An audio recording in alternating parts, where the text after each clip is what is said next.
Hello viewers, welcome to my channel. आज हम बड़ी सोच का बड़ा जादू बुक का 9 चैप्टर का फर्स्ट पार्ट पढ़ने जा रहे हैं। लोगों के बारे में अच्छा सोचें। सफलता हासिल करने का यह एक मूलभूत नियम है। हम इसे अपने दिमाग में बिठा लें और इसे हमेशा याद रखें। यह नियम है, सफलता दूसरे लोगों के सहयोग पर निर्भर करती है। आपके और आपके लक्ष्य के बीच एकमात्र बाधा दूसरों का सहयोग है। इसे इस तरीके से देखें, किसी ऑफिसर को अपने आदेशों के पालन के लिए कर्मचारियों पर निर्भर होना पड़ता है। अगर वे उसके आदेश नहीं मानेंगे तो कंपनी का प्रेसिडेंट उस अफसर को नौकरी से निकाल देगा, जबकि कर्मचारियों का कुछ नहीं बिगड़ेगा। सेल्समैन को अपना सामान बेचने के लिए ग्राहकों पर निर्भर होना पड़ता है। अगर ग्राहक उसका सामान ना खरीदे तो सेल्समैन असफल हो जाएगा। इसी तरह कॉलेज का डीन भी अपने शैक्षणिक कार्यक्रम में सहयोग के लिए अपने प्रोफेसर पर निर्भर होता है। एक राजनेता अपने चुनाव के लिए मतदाताओं पर निर्भर होता है। एक लेखक अपनी पुस्तकों की बिक्री के लिए पाठकों पर निर्भर होता है। कोई चेन स्टोर मालिक सिर्फ इसीलिए चेन स्टोर मालिक बना क्योंकि कर्मचारियों ने उसे लीडर माना और ग्राहकों ने उसकी व्यावसायिक योजना को पसंद किया। इतिहास में ऐसे भी समय रहे हैं जब किसी व्यक्ति ने केवल अपनी ताकत के दम पर सत्ता हासिल की है। उस दौर में या तो व्यक्ति लीडर के साथ सहयोग करता था या फिर उसका सिर धड़ से अलग कर दिया जाता था। परंतु यह जान कि आजकल या तो कोई व्यक्ति आपको इच्छा से सहयोग देगा या फिर वो आपको बिल्कुल भी सहयोग नहीं देगा। अब आप यह पूछ सकते हैं, चलिए ये मान लिया कि मैं जो सफलता चाहता हूँ उसे हासिल करने के लिए मुझे दूसरों पर निर्भर रहना पड़ता है, परंतु मैं किस तरह इन लोगों को प्रेरित करूं कि वे मुझे सहयोग दें और मुझे लीडर माने। इसका जवाब एक छोटे से वाक्य में दिया जा सकता है, लोगों के बारे में अच्छा सोचें। जब आप लोगों के बारे में अच्छा सोचेंगे तो वे आपको पसंद करेंगे और आपको सहयोग भी देंगे। ये अभ्यास बताता है कि आप ऐसा कैसे कर सकते हैं। दिन में हजारों बार इस तरह का दृश्य घटित होता है। किसी कमेटी या समूह की बैठक चल रही है। इसका लक्ष्य है किसी प्रमोशन, नई नौकरी, क्लब की सदस्यता, सम्मान के लिए नामों पर विचारों, जैसे कंपनी के लिए नए प्रेसिडेंट, नए सुपरवाइजर, नए सेल्स मैनेजर के लिए। समूह के सामने एक नाम रखा जाता है। चेयरमैन पूछता है, इसके बारे में आपकी क्या राय है? इसके बाद वहां बैठे सभी लोग अपनी अपनी राय देते हैं। कई नामों के बारे में यह राय सकारात्मक होती है, जैसे वो बढ़िया व्यक्ति है, लोग उसकी तारीफ करते हैं, उसका तकनीकी ज्ञान भी अच्छा है। मिस्टर एफ वो मिलनसार है, खुश मिजाज व्यक्ति, मुझे यकीन है कि वह व्यक्ति हमारे ऑफिस में ठीक तरह से फिट हो जाएगा। कई नामों पर विचार करते समय हम नकारात्मक वक्तव्य सुन सकते हैं। मुझे लगता है कि हमें इस व्यक्ति के बारे में अच्छी तरह खोजबीन करनी चाहिए। उसकी लोगों से पटरी नहीं बैठ पाती। मैं जानता हूँ कि उसका शैक्षणिक और तकनीक ज्ञान अच्छा है, मुझे उसकी योग्यता पर कोई संदेह नहीं है, परंतु फिर भी मुझे इस बात का चिंता होती है कि वो हमारी कंपनी में किस तरह फिट होगा। लोग ना तो उसे पसंद करते हैं, ना ही उसकी इज्जत करते हैं। ये एक बहुत ही महत्वपूर्ण सिद्धांत है। 10 में से 9 बार पसंद किए जाने की बात सबसे पहले कही जाती है और ज्यादातर मामलों में पसंद किए जाने के तत्वों को तकनीकी योग्यता से ज्यादा महत्व दिया जाता है। यूनिवर्सिटी प्रोफेसर के चयन में भी यही सिद्धांत महत्वपूर्ण भूमिका निभाता है। मेरे खुद के एकेडमिक अनुभव से मैं जानता हूँ कि नए फैकल्टी मेंबर के लिए नामों पर किस तरह विचार किया जाता है। जब भी नाम आता था, समूह उस पर इस तरह विचार करता था, क्या वो फिट हो पाएगा? क्या छात्र उसे पसंद करेंगे? क्या वो स्टाफ के दूसरे लोगों को साथ लेकर चल पा सकेगा? गलत। और एकेडमिक नहीं। अगर किसी व्यक्ति को पसंद नहीं किया जाता हो तो वह अपने छात्रों को प्रभावी ढंग से नहीं पढ़ा सकता। इस बात को ठीक से समझ ले। किसी आदमी को ऊपर की तरफ खींचा नहीं जाता है, इसके बजाय उसे बस सहारा दिया जाता है। आज के दौर में किसी के पास इतनी फुर्सत या इतनी धीरज नहीं है कि वो किसी दूसरे को नौकरी की सीढ़ी पर ऊपर खींचे। किसी व्यक्ति को इसीलिए चुना जाता है क्योंकि वो बाकी सभी लोगों से ऊंचा नजर आता है। हमें ऊपर की सीढ़ी पर चढ़ने के लिए सहारा तब दिया जाता है जब लोगों को यह लगता है कि वे हमें पसंद करते हैं। आप जब भी एक दोस्त बनाते हैं वो आपको 1 इंच ऊपर पहुंचा देता है, और चूंकि आप पसंद किए जाते हैं इसीलिए ऊपर उठाते समय सामने वाले को वजन भी नहीं लगता। सफल लोगों के पास लोकप्रिय बनने की योजना होती है। क्या आपके पास है? जो लोग चोटी पर पहुंचते हैं वे इस बारे में ज्यादा नहीं बताते हैं कि लोगों के बारे में अच्छा सोचने की उनकी तकनीकी क्या है, परंतु आपको यह जानकर हैरानी होगी कि बहुत से महान लोगों के पास लोगों को प्रभावित करने की एक स्पष्ट, निर्धारित, यहाँ तक कि लिखित योजना भी होती है। राष्ट्रपति लिंडन जॉनसन का उदाहरण ले। प्रेसिडेंट बनने के बहुत पहले लिंडन जॉनसन ने सफलता का अपना ये 10 सूत्रीय कार्यक्रम तैयार किया था। इतिहास गवाह है कि वे इन सूत्रों को अपने जीवन में उतारते थे, और ये सूत्र है: नाम याद रखने की आदत डालें। अगर आप ऐसा नहीं करते तो सामने वाले को यह लग सकता है कि आपकी उनमें रुचि नहीं है। दूसरा, एक ऐसे आरामदेह व्यक्ति बने जिससे आपके साथ होने पर कोई तनाव में ना रहे। मजाकिया, अनुभवी टाइप के व्यक्ति बने। तीसरा, अपने दिमाग को ठंडा रखने की आदत डालें ताकि कठिन परिस्थितियों आपको उत्तेजित या परेशान ना करे। चौथा, बड़बोले ना बने। सामने वाले को यह एहसास ना होने दे कि आप खुद को सर्वज्ञानी समझते हैं। पंचमा, दिलचस्प बनने की आदत डालें ताकि लोग आपके आसपास रहना चाहे। छठा, अपने व्यक्तित्व से चुभने वाले तत्वों को बाहर निकाल फेंके। सातवां, सच्ची धार्मिक भावना से हर गलतफहमी दूर करने की पूरी कोशिश करें। अपनी शिकायतों को नाली में बहा दे। 8वां, लोगों को पसंद करने का अभ्यास करें और कुछ समय बाद आप सचमुच उन्हें पसंद करने लगेंगे। 9वां, किसी की उपलब्धियों या सफलता पर बधाई देने का कोई मौका ना गवाएं, ना ही दुख या निराशा में संवेदना जताने का अवसर खोएं। 10वां, लोगों को आध्यात्मिक शक्ति दे और वे आपको पसंद करने लगेंगे। इन 10 आसान परंतु बेहद प्रभावी लोगों को पसंद करने के नियमों की वजह से प्रेसिडेंट जॉनसन को उनके मतदाताओं ने संसद ने पसंद किया। इन 10 नियमों को जीवन में उतारने से प्रेसिडेंट जॉनसन को सहारा देकर ऊपर पहुंचाना ज्यादा आसान हो गया। इन नियमों को एक बार फिर से पढ़ें। ध्यान दें कि यहाँ बदला लेने की बात नहीं कही गई है। यहाँ यह भी नहीं कहा गया है कि गलतफहमी दूर करने के लिए आप सामने वाले की पहल का इंतजार करें। यहाँ पर इस तरह का विचार भी नहीं है कि मैं ही सब कुछ जानता हूँ और बाकी सब लोग मूर्ख हैं। चाहे वे बिजनेस में हो, कला, विज्ञान या राजनीति में हो, महान लोग बहुत मानवीय, खुशमिजाज होते हैं। उनमें ऐसी कला होती है कि लोग उन्हें पसंद करने लगते हैं। परंतु दोस्ती खरीदने की कोशिश ना करें, क्योंकि दोस्ती बिकाऊ नहीं होती। अगर सच्ची भावना हो, अगर आप सामने वाले को सचमुच पसंद करते हो तो तोहफे देना अच्छी बात है, परंतु अगर ऐसा नहीं है तो तोहफे को अक्सर रिश्वत समझ लिया जाता है। पिछले साल क्रिसमस के कुछ दिन पहले मैं एक मध्यम आकार की ट्रैकिंग फर्म के प्रेसिडेंट के ऑफिस में बैठा था। जब मैं विदा लेने वाला था तो वहां पर एक डिलीवरी मैन तोहफा लेकर आया जो उसे स्थानीय टायर रिकैपिंग फर्म ने भिजवाया था। तोहफे को देखकर मेरे दोस्त का दिमाग खराब हो गया और उसने चिढ़कर डिलीवरी मैन से कहा कि वो तोहफे को वापस ले जाए और भेजने वाले को सौंप दे।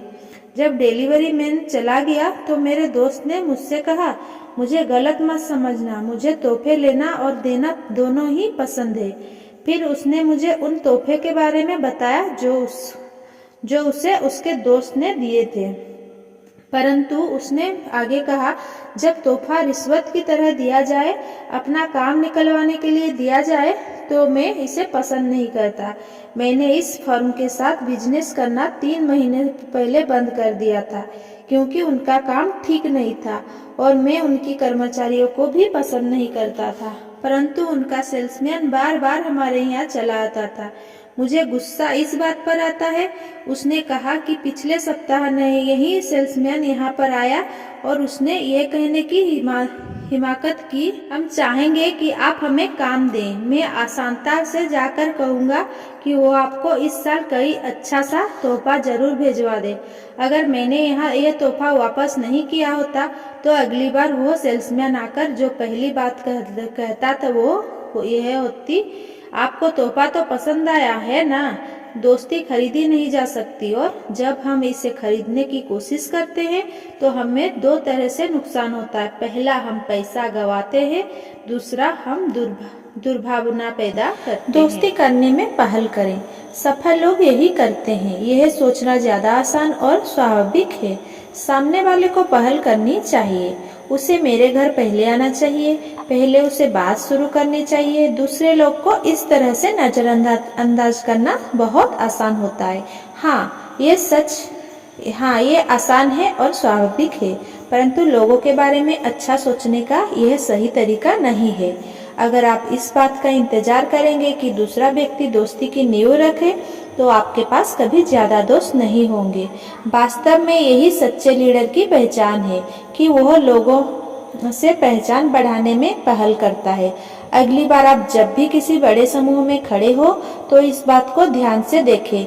वहां पर मौजूद सबसे महत्वपूर्ण व्यक्ति वो होता है जो अपना परिचय देने में सबसे ज्यादा सक्रिय होता है। वह व्यक्ति सचमुच सफल होगा जो आपके पास आता है, आपके हाथ मिलाता है और कहता है, हेलो, मैं जैक। और इस बात पर थोड़ा विचार करें और आप पाएंगे कि वह व्यक्ति इसीलिए सफल होगा क्योंकि वो दोस्ती बनाने के लिए मेहनत कर रहा है। लोगों के बारे में अच्छा सोचे। जैसा मेरे एक दोस्त का कहना है, चाहे मैं उसके लिए महत्वपूर्ण ना हो, परंतु वो मेरे लिए महत्वपूर्ण है। इसी कारण मुझे उसे करीब से जानना चाहिए। आपने कभी सोचा है कि लोग लिफ्ट का इंतजार करते समय पुतलों की तरह क्यों खड़े होते हैं? जब तक कि वे अपने किसी परिचित के साथ ना हो, तब तक ज्यादातर लोग अपने आसपास खड़े लोगों से बात ही नहीं करते। एक दिन मैंने इस बारे में छोटा सा प्रयोग करने का फैसला किया। मैंने अपने पास खड़े व्यक्ति से बातचीत शुरू करने का फैसला किया। मैंने 25 बार लगातार ऐसा किया और 25 बार ही मुझे इसके जवाब में सकारात्मक दोस्ताना जवाब मिला। हालांकि अजनबियों के साथ बात करने को अच्छे मैनर्स में शामिल नहीं किया जाता, परंतु ज्यादातर लोग फिर भी इस बात को पसंद करते हैं और यह इसका लाभ। जब आप किसी अजनबी के बारे में कोई सकारात्मक बात कहते हैं तो उसका मूड अच्छा हो जाता है, आपको भी अच्छा लगता है और आपको शांति और खुशी भी मिलती है। हर बार जब भी आप किसी व्यक्ति की तारीफ करते हैं तो आप दरअसल अपने आप को लाभ पहुंचा रहे हैं। यह अपनी कार को जाड़े के दिनों में गर्म करने की तरह है। यहाँ जरा सी पहल से दोस्त बनाने के 6 तरीके दिए जा रहे हैं। हर मौके पर दूसरों को अपना परिचय दे, पार्टी में, बैठक में, हवाई जहाज में, ऑफिस में, हर जगह। यह सुनिश्चित कर ले कि सामने वाला आपका नाम ठीक से जान ले। यह सुनिश्चित कर ले कि आप सामने वालों के नाम का उच्चारण ठीक से कर सके। सामने वाले का नाम लिख ले और यह सुनिश्चित कर ले कि आपने उसकी स्पेलिंग सही लिखी है। अगर आप किसी के नाम की गलत स्पेलिंग लिखेंगे तो हो सकता है कि वह दोस्त के बजाय आपका दुश्मन बन जाए। अगर संभव हो तो उसका पता और फोन नंबर भी लिख ले। आप जिन नए दोस्तों से मिले उनमें से आप जिससे परिचय बढ़ाना चाहते हो उन्हें चिट्ठी लिखें या फोन करें। यह बहुत महत्वपूर्ण है। ज़्यादातर सफल लोग नए दोस्त बनाने के बाद उन्हें चिट्ठी लिखते हैं या फिर फ़ोन पर उनसे बात करते हैं। और सबसे आखिरी बात, अजनबियों से अच्छी बात करें। इससे आपको भी अच्छा लगेगा और आपका दिन भी अच्छा जाएगा।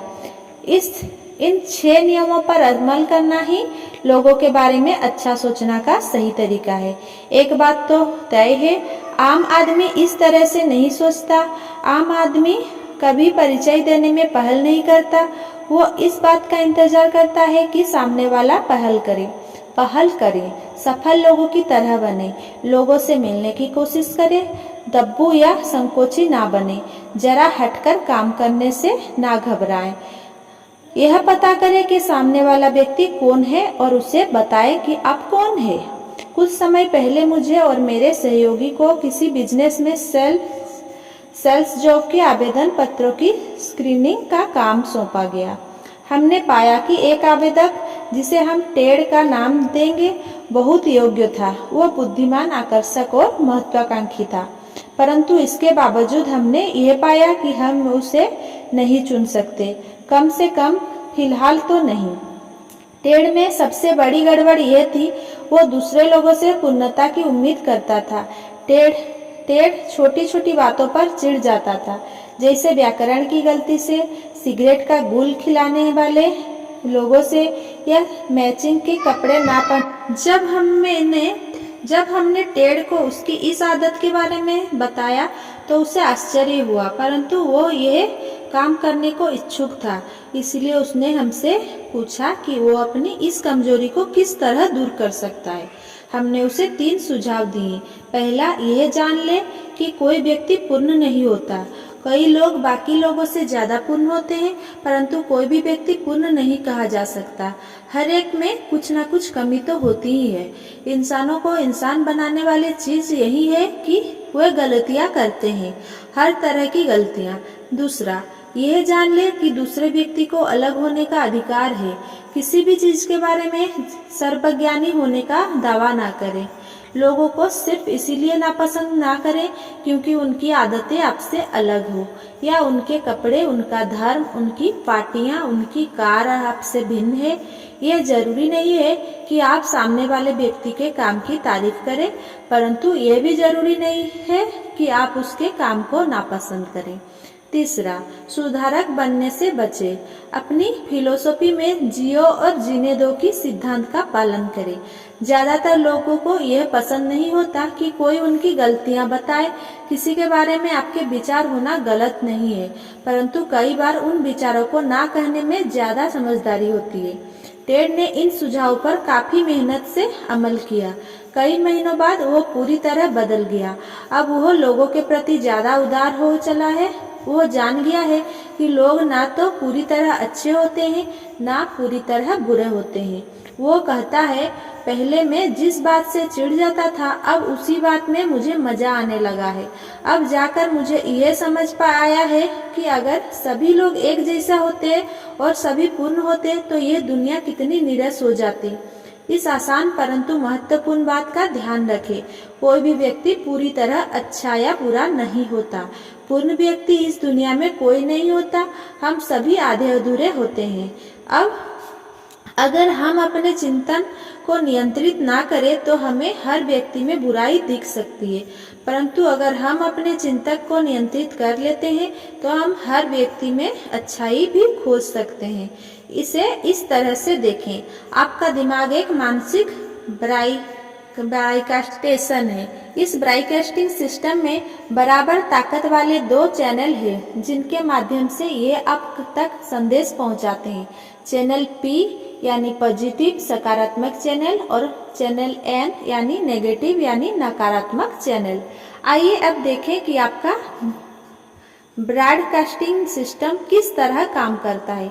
मान लें कि आपके बॉस, यानी कि हम इनका नाम मिस्टर जैक्सन रख लेते हैं, ने आपको अपने केबिन में बुलाया और आपके काम का मूल्यांकन किया।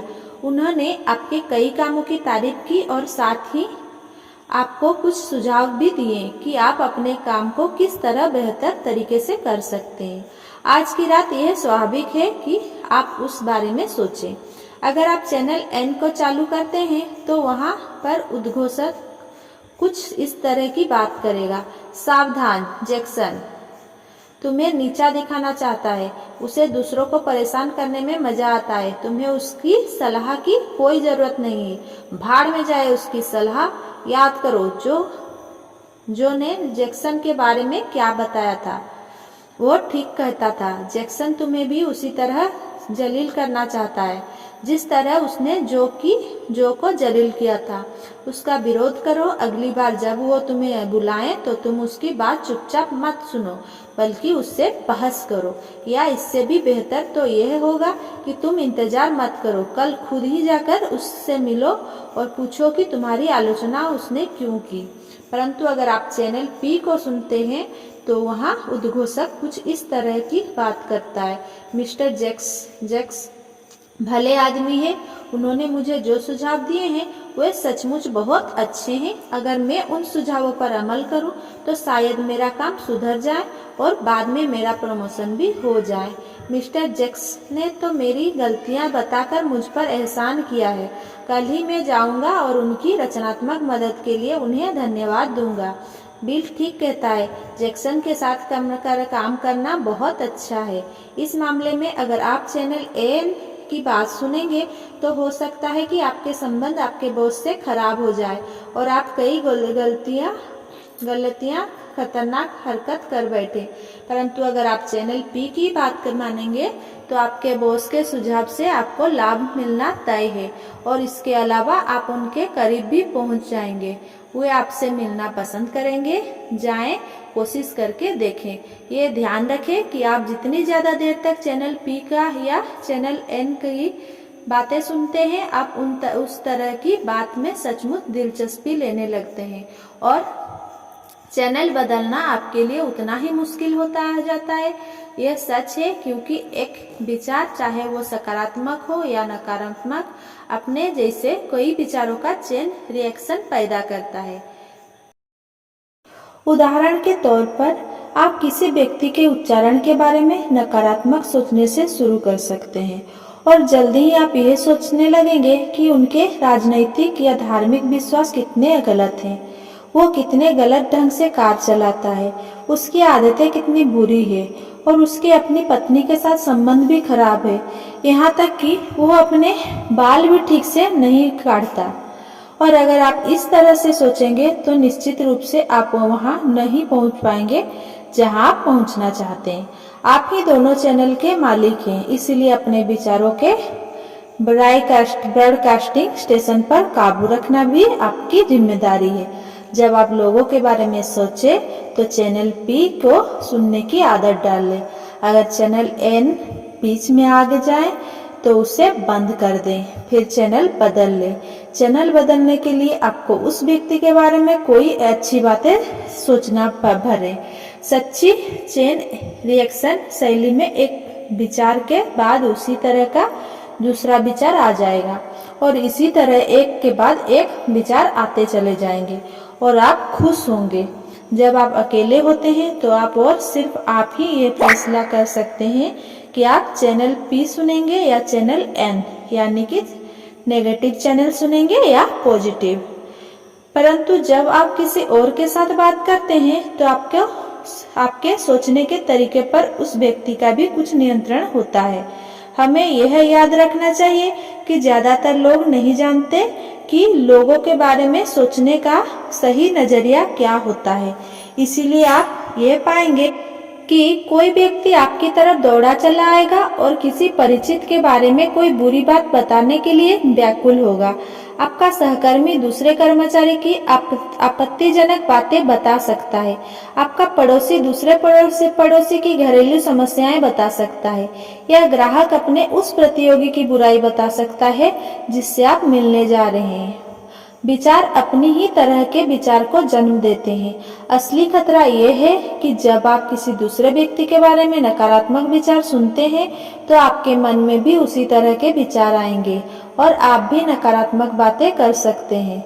वास्तव में अगर आप सावधान ना हो सकता है कि आप आग में भी घी डाल दें और यह कहें, हाँ और यही नहीं, क्या तुम्हें पता है, इसी तरह की बातें पलटकर वापस आती है, बूमरेंगे की तरह।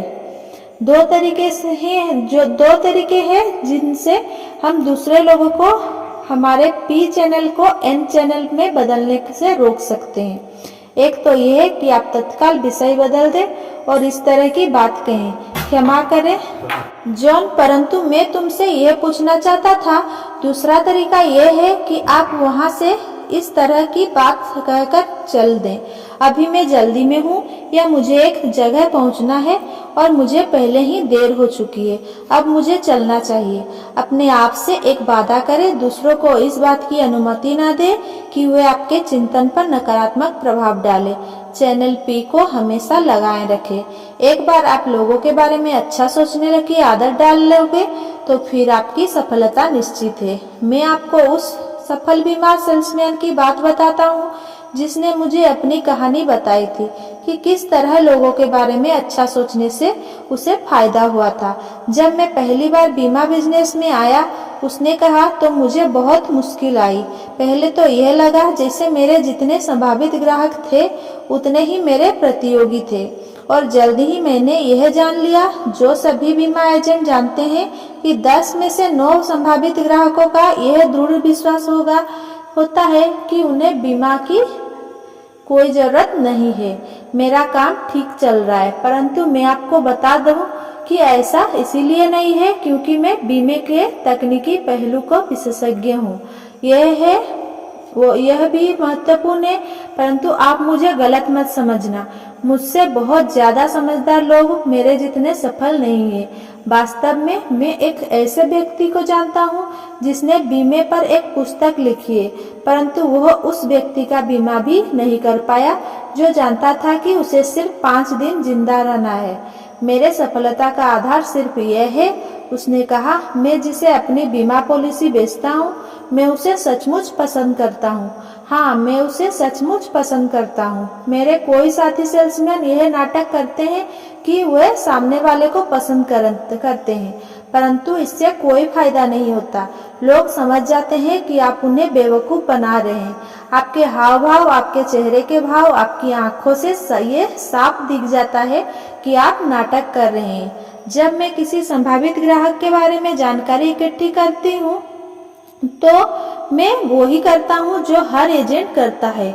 मैं उसकी उम्र, उसके काम धंधे, उसकी आमदनी, उसकी बीवी बच्चे इत्यादि के बारे में जानकारी हासिल करता हूँ, परंतु इसके साथ ही मैं एक और चीज की खोज करता हूँ जिसके बारे में ज्यादा सेल्समैन परवाह नहीं करते। मैं ऐसा कारण ढूंढता हूँ जिसके कारण मैं अपने संभावित ग्राहक को पसंद करने लगूं। हो सकता है कि मुझे यह कारण उसकी नौकरी में मिल जाए या उसके पिछले रिकॉर्ड में मिल जाए, परंतु मैं हमेशा उसे पसंद करने का कारण ढूंढने में कामयाब हो जाता हूँ। फिर जब भी मेरा ध्यान अपने संभावित ग्राहक पर केंद्रित होता है तो मैं उसे पसंद करने के कारणों को याद कर लेता हूँ।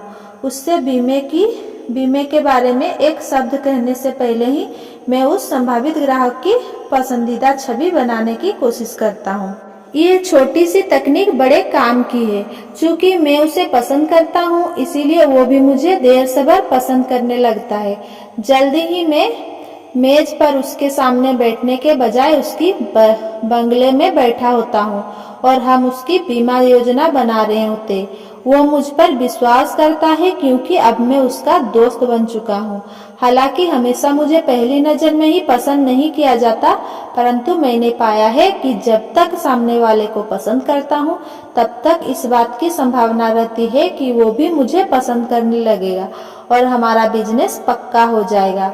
मेरे दोस्त ने आगे कहा, अभी पिछले ही हफ्ते में एक सख्त ग्राहक से तीसरी बार मिला। वो मुझे दरवाजे पर ही मिल गया और मेरे कुछ कहने से पहले ही वो मुझ पर काफी गर्म हुआ। वो अपने बात लगातार कहता रहा और उसने मुझे कुछ बोलने का मौका ही नहीं दिया। आखिरकार उसने अपनी बात यह कहते हुए खत्म की, अब मैं आपकी सूरत भी नहीं देखना चाहता।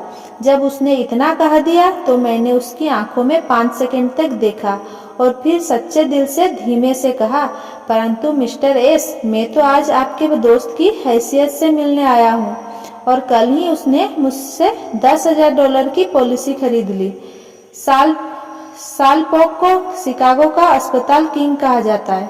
21 साल पहले कुछ नहीं से शुरू करने वाले सालपोक शिकागो में आजकल एक साल में $60 मिलियन से ज्यादा का सामान बेचते हैं। सालपोक अपने बिजनेस की सफलता का श्रेय खरीदारों के प्रति उनके व्यवहार को देते हैं। वे कहते हैं ग्राहकों के साथ उसी तरह से बर्ताव करना चाहिए जैसे वे हमारे घर आए मेहमान हो। क्या यह लोगों के बारे में सोचने का सही नजरिया नहीं है? और क्या हम इस सफलता के उस फॉर्मूला को अपने जीवन में नहीं उतार सकते? ग्राहकों के साथ उसी तरह का बर्ताव करें जैसे वे आपके घर आए मेहमान हो। यह तकनीक बिजनेस के अलावा दूसरे क्षेत्रों में भी काम आती है। ग्राहकों की जगह कर्मचारी रख ले और आपको यह सूत्र मिलेगा। कर्मचारियों के साथ उसी तरह के बर्ताव करें जैसे वे आपके घर आए मेहमान हो। अपने कर्मचारियों के साथ बहुत अच्छा व्यवहार करें और आपको बदले में बहुत अच्छा सहयोग मिलेगा, बहुत अच्छा टीम वर्क। अपने चारों तरफ के लोगों के बारे में बहुत अच्छा सोचें और बदले में आपको इसके बाद बहुत अच्छे परिणाम मिलेंगे। इस पुस्तक के शुरुआती संस्करण का रिव्यू करने वाले मेरे एक दोस्त ने यह सूत्र पढ़ने के बाद मुझसे कहा, यह लोगों को पसंद करने और उनका सम्मान करने का सकारात्मक परिणाम है। मैं आपको अपने एक दोस्त की सच्ची कहानी सुनाता हूँ जिससे यह साबित होता है कि अगर आप लोगों को नापसंद करते हैं तो आपको उसके परिणाम किस तरह भुगतने पड़ते हैं। उसके अनुभव में दम था, जरा देखो। मेरी फर्म को एक कॉन्ट्रैक्ट मिला था। हमें सॉफ्ट ड्रिंक बोटलिंग करने वाली एक छोटी कंपनी को परामर्श सेवाएं देनी थी। कॉन्ट्रैक्ट काफी बड़ा था, लगभग $9,500 का। हमारा ग्राहक बहुत बड़ा लेखा नहीं था, उसका बिजनेस भी ठीक नहीं चल रहा था और पिछले कुछ सालों में उसने बड़ी भारी गलतियां की थी। कॉन्ट्रैक्ट मिलने के 3 दिन बाद मैं अपने सहयोगी के साथ उस कंपनी के प्लांट में गया जो हमारे ऑफिस से 45 मिनट दूर था। आज तक मैं नहीं जानता कि बातें किस तरह शुरू हुई, परंतु किसी न किसी कारण हम 2 लोग अपने ग्राहक के नकारात्मक गुणों पर बात करने लगे। हम उसकी मूर्खता पर हंस रहे थे, जिस वजह से उसने अपनी राह में दिक्कतें खड़ी कर ली। उसने अपनी समस्याओं के बारे में हमसे सलाह लेने के बजाय अपनी बुद्धि पर भरोसा किया था और उसी का नतीजा था कि आज उसके बिजनेस का भट्टा बैठ चुका है। मुझे अपनी कही हुई एक बात खास तौर पर याद है। केवल एक चीज ही मिस्टर ए को गिरने से रोक रही थी और वो है उनका मोटापा। मेरी सहयोगी ने भी इस चर्चा में अपना योगदान दिया और उसके लड़के को देखो, उसकी उम्र लगभग 35 साल होगी, परंतु अपने काम के बारे में उसकी एकमात्र योग्यता यह है कि उसे अंग्रेजी बोलना आता है। रास्ते भर हम सिर्फ अपने ग्राहक की बुराई करते रहे और ये सोचते रहे कि वो कितना मूर्ख था। तो हम उस दोपहर हमारी चर्चा बहुत ठंडी साबित हुई। अब जब मैं पीछे मुड़कर सोचता हूँ तो मुझे लगता है कि शायद हमारा ग्राहक यह समझ गया था कि उसके बारे में हमारी सोच नकारात्मक थी। उसने सोचा होगा, ये लोग सोचते हैं कि मैं मूर्ख हूँ या नासमझ हूँ और वे मुझसे चिकनी चुपड़ी बातें करके मुझसे पैसे ऐंठना चाहते हैं। 2 दिन बाद मुझे इस ग्राहक की 2 लाइनों की चिट्ठी मिली जिसमें लिखा था, मैंने फैसला किया है कि मैं आपकी परामर्श सेवाओं का लाभ नहीं उठाना चाहता। अगर आज की तारीख तक आपकी सेवाओं का कोई भुगतान मुझे करना हो तो कृपया अपना बिल भिजवा दें। 40 मिनट के नकारात्मक विचारों की कीमत हमें इस तरह चुकानी पड़ी कि हमारे हाथ में $9,500 का कॉन्ट्रैक्ट चला गया। इससे भी ज्यादा दुखद बात यह थी कि हमारे भूतपूर्व ग्राहक ने 1 महीने बाद शहर के बाहर की एक फर्म की परामर्श सेवाएं ले ली। अगर हमने उसके अच्छे गुणों पर अपना ध्यान केंद्रित किया होता तो हमने अपनी ग्राहक को नहीं खोया होता और उसमें अच्छे गुण थे, ज्यादातर लोगों में होते हैं। आप एक काम करें जिसमें आपको मजा भी आएगा और साथ ही साथ आप सफलता का यह मूलभूत सिद्धांत भी सीख सकेंगे। अगले 2 दिनों तक आप जितनी चर्चाएं सुन सकते हो सुने। 2 बातों पर ध्यान दें। चर्चा के दौरान कौन ज्यादा बोल रहा है और कौन ज्यादा सफल है। मैंने यह प्रयोग सैकड़ों बार किया है और इसके बाद में इस नतीजे पर पहुंचा हूँ, यह व्यक्ति जो सबसे ज्यादा बोलता है और वह व्यक्ति जो सबसे ज्यादा सफल होता है, वे दोनों व्यक्ति शायद ही कभी एक होते हैं।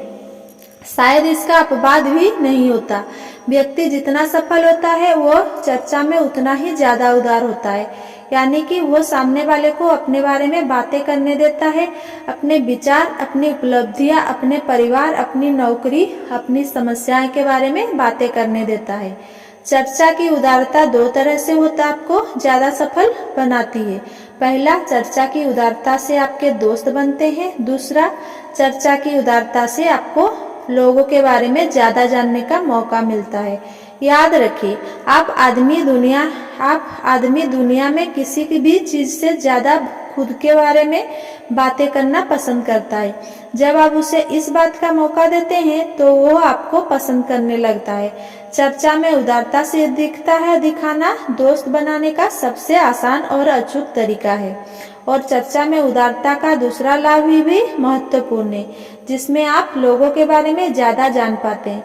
जैसा हमने पहले अध्याय में कहा है, हम अपनी सफलता की प्रयोगशाला में लोगों का अध्ययन करते हैं।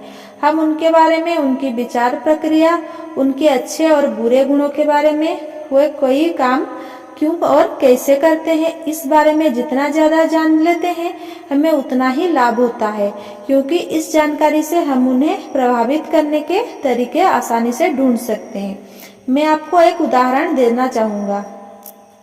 बाकी विज्ञापन एजेंसियों की ही तरह न्यूयॉर्क की एक एडवर्टाइजिंग एजेंसी भी जनता को यह बताया करती थी कि जनता को इसके विज्ञापन में बताई चीजें क्यों खरीदनी चाहिए।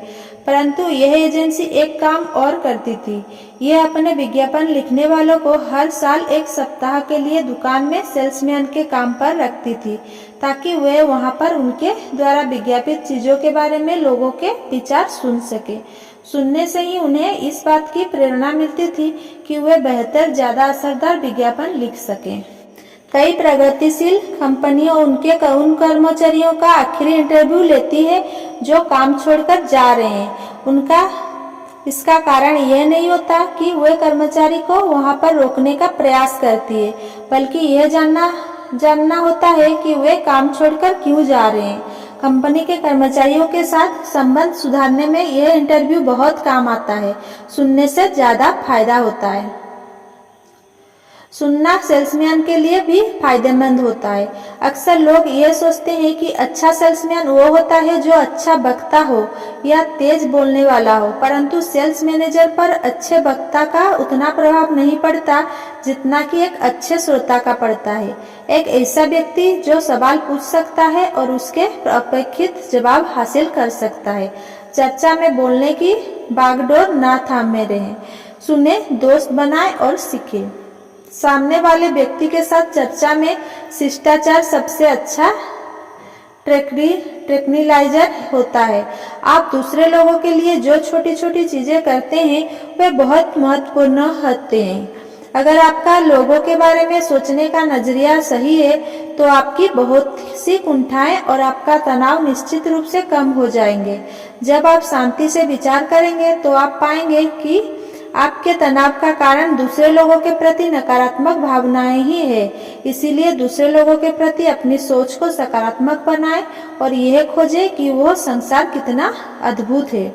लोगों के बारे में सही नजरिया का असली इम्तिहान तब आता है जब चीजें हमारे हिसाब से नहीं होती। आपको पैसे लगता है जब आपकी जगह किसी दूसरे व्यक्ति को प्रमोशन मिल जाता है, या जब आप अपने क्लब के चुनाव में हार जाते हैं, या जब आपके काम की आलोचना होती है। याद रखें, हारने के बाद आप किस तरह से सोचते हैं इसी बात से तय होता है कि आप कितने समय बाद जीतेंगे। अपनी असफलता के बाद लोगों के बारे में सही तरीके से सोचने की पैरवी बेंजामिन फेयरलेस ने की है। बहुत गरीब माहौल में बड़े होने के बाद mister fearless United states steel corporation के चीफ एग्जीक्यूटिव बन गए। लाइफ मैगजीन में उनका यह उद्धरण छपा था। सब कुछ इस बात पर निर्भर करता है कि आप घटनाओं को किस तरह लेते हैं। उदाहरण के तौर पर मैं अपने किसी टीचर से कभी नहीं चिढ़ा। हालांकि हर विद्यार्थी की तरह मुझे भी डांट पड़ती थी, पर मैं सोचता था कि मुझे मेरी गलती के कारण ही डांट पड़ रही है और अनुशासित बनना मेरे लिए अच्छी बात थी। मैंने अपनी हर बॉस को भी पसंद किया है। मैंने हमेशा ये कोशिश की है कि मैं उन्हें खुश रखूं और वे जितना चाहते हैं मैं उससे ज्यादा काम करूं। ऐसा नहीं है कि मुझे कभी निराश नहीं हुई। कई बार मेरी जगह किसी दूसरे व्यक्ति को प्रमोशन दे दिया गया, परंतु मैंने ये कभी नहीं सोचा कि मैं ऑफिस की राजनीति का शिकार था या मेरे प्रति किसी का पूर्वाग्रह था या मेरे बॉस का फैसला गलत था। दुखी होने, झल्लाने और नौकरी छोड़ देने के बजाय मैंने तार्किक दृष्टि से विचार किया। निश्चित रूप से मैं दूसरा व्यक्ति प्रमोशन के लिए मुझसे ज्यादा योग्य था। जब प्रमोशन का अगला मौका आएगा तब तक मैं ऐसा क्या कर सकता हूँ कि मैं उस योग्य बन पाऊँ। साथ ही मैं कभी अपने आप पर भी नाराज नहीं हुआ कि मैं क्यों असफल हुआ था। मैंने कभी हीन भावना से पीड़ित होने में अपना समय बर्बाद नहीं किया। जब भी कोई बात बिगड़ जाए तो बेंजामिन फेयरलेस को याद करें। सिर्फ 2 काम करें। खुद से पूछे जब प्रमोशन का अगला मौका आएगा तब तक मैं ऐसा क्या कर सकता हूँ कि मैं उस योग्य बन जाऊं। दूसरा, निराश या हताशा होने में समय और ऊर्जा बर्बाद ना करें। अपने आप को ना कोसे, अगली बार जीतने की योजना। संक्षेप में आप इन सिद्धांतों को अमल में लाएं। पहला, अपने आप को हल्का रखें ताकि लोग आपको आसानी से ऊपर उठा सकें। लोकप्रिय बने, इससे उनका समर्थन भी होता है और आपके सफल होने में सहयोग भी मिलता है। दूसरा, दोस्ती बनाने में पहल करें। हर मौके पर सामने वाले को अपना परिचय दें। ये सुनिश्चित कर ले कि आप सामने वाले का सही नाम जान ले और ये भी सुनिश्चित कर ले कि वो आपका नाम ठीक से जान ले। आप अपने जिन नए दोस्तों को बेहतर जानना चाहते हैं उन्हें चिट्ठी लिखें या फोन करें। तीसरा, हर इंसान अलग अलग होता है और हर इंसान की सीमाएं होती है। इस बात को स्वीकार करें। किसी भी व्यक्ति से पूर्णता की उम्मीद ना करें। याद रखें, हर व्यक्ति को अलग होने का अधिकार है और हाँ, सुधारक बनने की कोशिश ना करें। चौथा, चैनल पी यानी कि अच्छे विचारों के स्टेशन को बराबर सुनते रहे। किसी व्यक्ति की अच्छाइयों और तारीफ के काबिल गुणों को खोजते रहे। उसकी बुराइयां को ढूंढने में अपना समय बर्बाद ना करें। इसके अलावा दूसरे लोगों को अपनी सकारात्मक सोच को नकारात्मक सोच में बदलने का मौका ना दें। लोगों के बारे में सकारात्मक चिंतन करें और आपको सकारात्मक परिणाम मिलेंगे। पांचवा, चर्चा में उदार बने।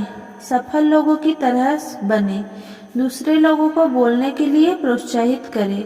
दूसरे व्यक्ति को अपने विचार, अपनी उपलब्धियां के बारे में बातें करने का पूरा मौका दें। छठा, हर समय शिष्टाचार निभाएं। इससे लोगों को अच्छा लगता है, इससे आपको भी अच्छा लगेगा। सातवां, जब भी आप असफल हो तो अपनी असफलता के लिए दूसरों को दोष ना दें। याद रखें, हारने के बाद आप किस तरह से सोचते हैं इसी बात से तय होता है कि आप कितने समय बाद जीतेंगे। Thank you. अगर आप ये चैप्टर का अगर दूसरा पार्ट सब देखना चाहते हैं तो नीचे दिए गए लिंक पर क्लिक करके देख सकते हैं। Thank you.